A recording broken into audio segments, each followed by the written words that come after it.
본 말씀은 예수님께서 기도에 대해서 가르치신 내용입니다. 기도에 대해서 가르쳐 달라는 이 제자들의 요청에 예수님은 우리가 흔히 주기도문이라고 부르는 그 기도에 대해서 말씀을 하셨습니다. 마태복음 6장 9절부터 나오는 그 기도와 오늘 본문이 약간 다른데 오늘 누가복음에 나오는 본문이 좀 더 간결합니다. 그렇지만 오늘 우리가 읽은 이 누가복음에 있는 이 말씀은 우리가 무엇을 위해서 기도해야 되는지 또 기도에 대한 중요한 모습들을 우리에게 가르칩니다. 지난번에도 말씀드렸듯이 주기도문은 암송하라고 주신 것이 아니라 기도의 내용에 대해서 예수님이 가르치신 것입니다. 어떤 내용으로 기도해야 될 것인지를 가르치신 것입니다. 무엇을 위해서 기도해야 되는지를 가르치신 것이 주기도문입니다. 다시 말해서 헛된 것을 구하지 말고 이렇게 구하라, 이렇게 기도해라 라고 가르쳐 주신 것입니다. 세 가지 주요 내용이 있는데 첫 번째가 하나님을 위해서 구하라는 겁니다. 아버지의 이름, 하나님의 나라, 하나님의 뜻을 붙잡고 기도해라. 그것이 주기도문의 첫 번째 큰 대지입니다. 헛된 것을 구하지 말고 하나님을 위해서 구하라. 그래서 이름이 거룩히 여기심을 받으시오며 나라에 임하옵시며 뜻이 하늘에서 이루어진 것 같이 땅에서 이루어지이다라고 하시는 이 기도는 하나님을 위하여서 기도하는 겁니다. 두 번째 대지는 자신의 필요를 위해서, 즉 일용할 양식을 위해서 기도하라는 겁니다. 주의 영광 위에, 주의 뜻대로 주의 나라 위에 살다 보니 필요한 것들이 있는데 그것들을 구하라는 겁니다. 세 번째로는 죄 용서와 죄악과 시험, 유혹에 들지 않도록 기도하라는 겁니다. 시험에 들지 않게 기도하라는 겁니다. 우리 주변에는 너무도 많은 유혹과 시험과 죄악이 있습니다. 이 죄악들 가운데 빠지지 않게 하기 위해서 경계하며 기도하라는 것입니다. 우리 가운데 기도를 일명 떼쓰기로 생각하는 면이 있습니다. 하나님 앞에 무조건 매달리고 어린아이처럼 떼쓰고 간구하면 하나님이 주신다. 그렇게 생각하는 것입니다. 기도를. 그런데 하나님이 결코 주시지 않는 것이 있습니다. 그것이 바로 뭐냐면 자녀가 악한 것을 구하거나 나쁜 것을 구할 때 하나님은 결코 주시지 않습니다. 그 내용이 악한 것이나 나쁜 것이면 결코 주시지 않습니다. 좋은 부모는 아이가 달라는 대로 요구하는 대로 다 주는 부모가 아니라 아이를 바르게 양육시키는 부모가 좋은 부모입니다. 주기도문은 우리가 막무가내로 기도하는 것이 아니라 무엇을 위해서 기도할지를 가르치시는 말씀입니다.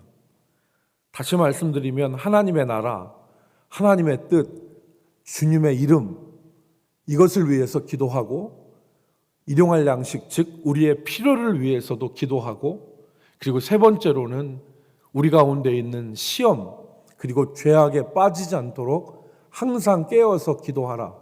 이것이 주님이 우리에게 기도하라고 하신 주요 내용입니다. 그러니까 우리의 기도는 이 세 가지를 꼭 기도해야 됩니다. 누구를 위해서 무엇을 위해서 기도하든지 간에 하나님의 뜻과 나라와 하나님의 이름을 위해서 우리가 구해야 되고 그리고 거기에서 우리의 필요가 무엇인지 그리고 우리가 시험에 들지 않고 죄악에 빠지지 않기 위해서는 어떻게 해야 되는지를 우리는 주기도문을 우리가 붙잡고 기도해야 되는 겁니다. 그럴 때 우리 기도가 어린아이의 떼쓰기와 같은 기도가 되지 않는 것입니다. 이제 오늘 누가복음 11장은 기도에 대해서 가르치는데 정말 중요한 가치가 있는데 그 가치가 뭐냐면 주기도문과 그 다음에 있는 주님의 가르치심을 같이 놓은 겁니다. 여러분, 이제 예수님은 기도의 중요한 다른 한 면에 대해서 가르치셨습니다. 우리가 이제 이 말씀을 살피기 전에 성경 한 구절을 같이 읽겠습니다. 요한일서 5장 14절과 15절 말씀입니다. 우리 같이 읽습니다. 그를 향하여 시작. 그를 향하여 우리가 가진 바 담대함이 이것이니 그의 뜻대로 무엇을 구하면 들으심이라. 우리가 무엇이든지 구하는 바를 들으시는 줄을 안즉 우리가 그에게 구한 그것을 얻은 줄을 또한 아느니라. 여러분, 요점은, 이 두 말씀의 요점은 우리가 그의 뜻, 하나님의 뜻대로 무엇을 구하면 들으심을 확신해도 된다는 말입니다. 우리가 가진 바 담대한 것이 이것이니 곧 우리가 그의 뜻대로 무엇을 구하면 들으심이라. 그러니까 오늘 주기도문에서 가르치신 대로 우리가 하나님의 뜻대로 구하면 담대한 마음으로 구하라는 것입니다. 그것을 들어주실 것을 확신하면서 기도하라는 얘기입니다. 그러니까 마태복음에는 주기도문이 나오고 그 뒤에 다른 기도에 대한 가르침이 있는데 누가복음 11장은 기도의 내용을 말씀하고 그 기도의 내용이 바르면 반드시 확신해라. 주실 것을 확신해라. 이것을 가르치는 겁니다. 그래서 예수님이 누가복음 오늘 본문 11장에서 비유를 하나 우리에게 주셨습니다. 밤중에 찾아와 문을 두드리는 친구의 비유. 이게 예수님이 오늘 하신 비유잖아요. 한 친구가 있는데 밤중에 친구를 찾아왔습니다. 문을 두드립니다. 떡 3덩이를 달라는 것이죠. 자기에게 친구가 왔는데 먹일 것이 없으니 떡 3덩이를 구워 달라는 것입니다. 이런 상황에서 어떻게 하겠느냐? 주님이 질문하신 거죠. 상황 1, 첫 번째 상황은 안에 있는 친구가 대답합니다. 나를 괴롭게 하지 말라. 문이 이미 닫혔고 아이들과 함께 내가 침실에 누웠는데 어떻게 내가 일어나서 줄 수 있느냐? 줄 수 없노라. 거절하는 것입니다. 상황 2는 비록 침실에 누워 있어서 일어나는 것이 귀찮을지 모르지만 친구가 와서 문을 두드리는데 그냥 누워 있을 사람이 어디 있겠느냐? 일어나서 그 요구를 들어준다. 이게 두 번째 상황입니다. 그리고 오늘 예수님은 질문을 하셨습니다. 7절. 우리 7절 같이 읽습니다. 그 안에서 7절 오늘 같이 읽습니다. 그 안에서 시작. 그가 안에서 대답하여 이르되 나를 괴롭게 하지 말라. 문이 이미 닫혔고 아이들이 나와 함께 침실에 누웠으니 일어나 내게 줄 수가 없노라 하겠느냐? 결코 그렇지 않다는 겁니다. 결코 그렇지 않다는 겁니다. 그런 친구는 없다는 겁니다.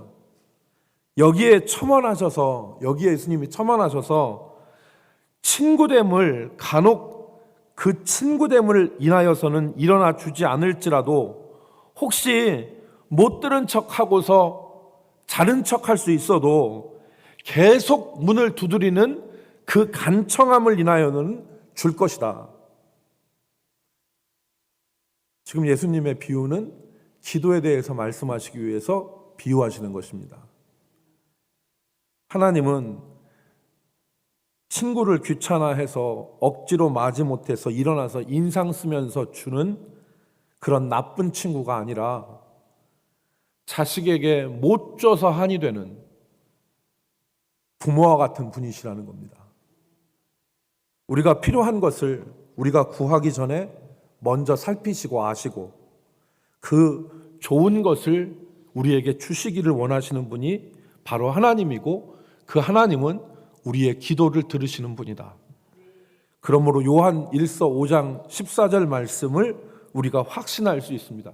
그를 향하여 우리의 가진 바 담대한 것은 이것이니 곧 우리가 그의 뜻대로 구하면 들으심이라. 오늘 우리가 그의 뜻대로 구하면 들으십니다. 그러니까 오늘 두 가지를 말씀하시는 거죠. 기도는 막무가내로 떼쓰는 것이 아니다. 기도는 하나님의 뜻대로 구하는 것이다. 다른 하나는 그의 뜻대로 구하면 받지 못할까 해서 중간에 포기하고 주저하고 두려워하면서 그렇게 기도하는 것이 아니라 하나님의 뜻대로 구하는 것이라면 받은 줄로 확신하고 담대하게 기도해라. 이 두 가지입니다. 그러니까 오늘 우리는 이 두 가지를 누가복음 11장에서 볼 수 있는 거죠. 그것을 누가가 똑같이 배우라는 겁니다. 첫 번째는 그의 뜻, 두 번째는 뜻대로 구하면 반드시 담대하게 구하고 들어주신다. 여러분, 그래서 오늘 예수님이 오늘 하신 말씀을 제목으로 삼아서 내게 줄 수가 없노라, 내가 줄 수 없노라 이렇게 말씀하지 않으시고 예수님이 질문하신 것은 내게 줄 수가 없노라 하시겠느냐 그겁니다.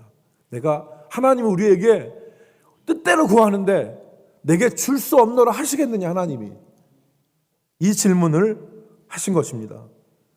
9절 말씀 같이 읽습니다. 본문 9절 말씀 9절 10절 내가 또 너희에게 시작 내가 또 너희에게 이르노니 구하라 그러면 너희에게 주실 것이요 찾으라 그러면 찾아낼 것이요 문을 두드리라 그러면 너희에게 열릴 것이니 구하는 이마다 받을 것이요 찾는 이는 찾아낼 것이요 두드리는 이에게는 열릴 것이니라. 아멘. 다시 말씀드리지만 기도는 내 뜻을 관철시키는 막무가내 떼쓰기는 결코 아닙니다.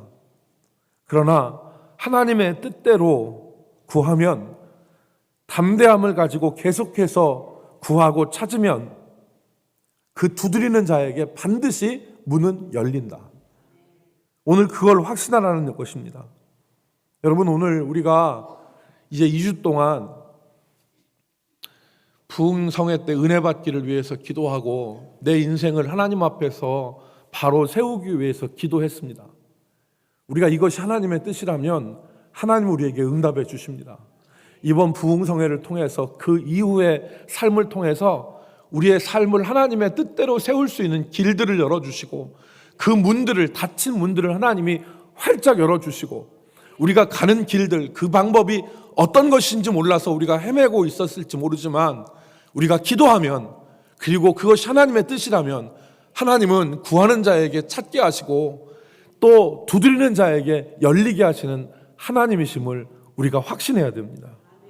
여러분, 오늘 우리 인생 앞에 닫힌 문이 있습니까?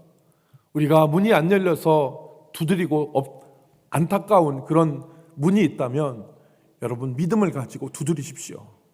그럼 하나님께서 그 문이 열리게 하시고 우리가 구하는 것들을 찾게 하십니다. 그 열린 문의 역사가 우리의 기도 앞에 우리의 믿음 앞에 그 열린 문의 역사가 있기를 우리가 간절히 소망하며 오늘도 주님 앞에 나가기를 주의 이름으로 축복합니다. 기도하시겠는데요. 우리 윤석현 집사님 하나님 앞에 추수감사 11조염을 그리고 목적원금 드렸고 김옥단 전도사님 감사염을 드리셨습니다.